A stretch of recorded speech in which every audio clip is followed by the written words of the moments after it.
Hey everyone! Ever heard of a cat that's both alive and dead at the same time? Sounds crazy, right? That's Schrödinger's cat paradox, one of the weirdest ideas in quantum physics. Stick around for the next couple minutes and I'll break it down in a way that'll blow your mind. Let's dive in. Back in 1935, Austrian physicist Erwin Schrödinger came up with this thought experiment to highlight how bizarre quantum mechanics can be. Imagine a sealed box. Inside, there's a cat, a vial of poison, a hammer, and a tiny bit of radioactive material, like a single atom that might decay or not. Here's the setup.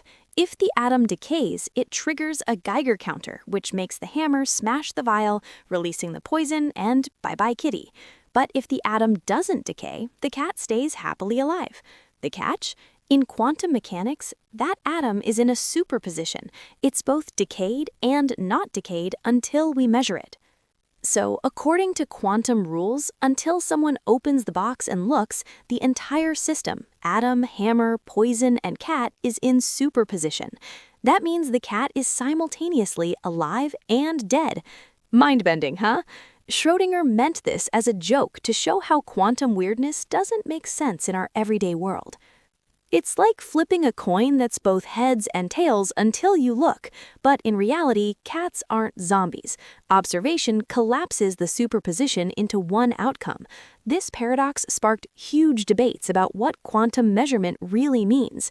Some say consciousness plays a role, others think parallel universes branch off. There you have it, Schrödinger's cat in a nutshell. If this got you thinking, like and subscribe for more mind-twisting science shorts. What quantum puzzle should I tackle next? Drop it in the comments. See you soon.